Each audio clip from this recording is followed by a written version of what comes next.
people close to me, when the first time I told them about King Solomon and that he had 300 wives and 700 girlfriends, 1,000 women in total. First of all, they can't even believe it. And again, Father, forgive them, for they do not know. They know not what they speak of. You know what would be unbelievable? Where I cannot believe it? If the Holy Bible says King Solomon was faithful to one woman and one woman only until he went to the grave. That I cannot believe. 1,000 women? Of course I can believe it. Of course. No question about it. I know it to be true because the Lord God Almighty has made it known to me. I know it to be true. How? Why? Because it's extremely easy to understand why. Let me think. Political power of the highest order. Check. Highest position in all of society. King. Check. The wealthiest man alive. Check. One of, if not the most handsome guy alive. Check. Oh, I wonder, could he settle for one? Of course not. Why would I commit to one when I can have 1,000? It is perfectly understandable. Now listen, I'm not condoning or support. I know it's sin. All Christians know that's sin, but it's still in the Holy Bible. It is still in the Holy Bible. It is understandable. You judge him from your seat, but sit in his seat and then let me see what you're going to do. When you can do all these things, when you have accessibility, ease of use, availability. You're gonna commit to one when you can have 1,000? Do you think that's easy? It's very easy to say when only one wants you, and barely. But when thousands throw themselves at you, it is not as easy. No. That's also one of another question that I get. My favorite miracle from the Lord.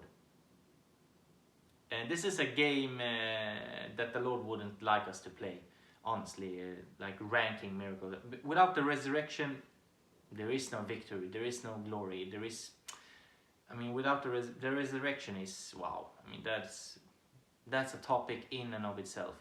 The only reason I'm gonna entertain what I just began is to get to the punchline. You will see the punchline in a minute or two. You will see it. You will understand then why. You see, all the miracles he did, not only as a Christian, and by the way, there's only one type of Christian. It's the narrow gate Christian. There is no other Christian. You can call yourself whatever you want.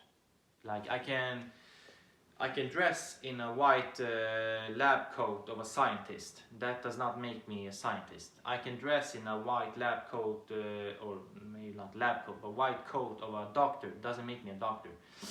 I can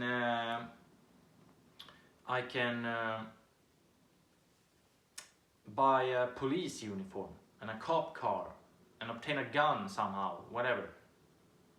That doesn't make me a cop. So you can call yourself whatever you want. But unless you find yourself at the narrow gate, you never were a Christian. By definition, by default. So, and that's why I pray for these people who, they need to get to know the Lord. Because they think they do. That's why I talked about the enemy of knowledge is not ignorance. It is thinking you know. So, speaking of virgins, the 10 virgins, 5 prepared, 5 unprepared, and they knocked at the door and it was shut. So yeah, but speaking of the Lord's miracles, all the miracles I believe, obviously, and I know them to be true because the Lord has made them known to me. I know them, turning the water into wine. Splitting the Red Sea, and on. Countless. Too many to count. There's only one that I cannot believe. How on God's green earth do you not sin, even in thought? How? That's absolutely impossible. I can believe splitting the Red Sea, but not sinning in thought, that is absolutely impossible. Dude, I didn't touch her. I didn't even say hi to her. I know, my guy, but you wanted to do much more than that. Dude, I didn't even touch him. I know, my guy, but you wanted to rearrange his face. Dude, I didn't even rob the bank. I know, my guy, but the thought crossed your mind. How on God's green earth do you not even sin in thought? Absolutely impossible. Of course, unless, let me think about it. Unless this man in his early 30s also happened to be, let's see, God himself. Of course he didn't sin in thought, because he is God. Get it through your heads. He is God. Of course he didn't sin in thought. He doesn't tempt anyone, nor can he be tempted by evil. I mean, the discussion ends at birth. Where's your father? In heaven. Wait, what? You don't have an earthly father? No. The discussion is done before it begins. It's done so. What do you mean you don't have an earthly father? How? How is that even possible? Because the Holy Mother have a big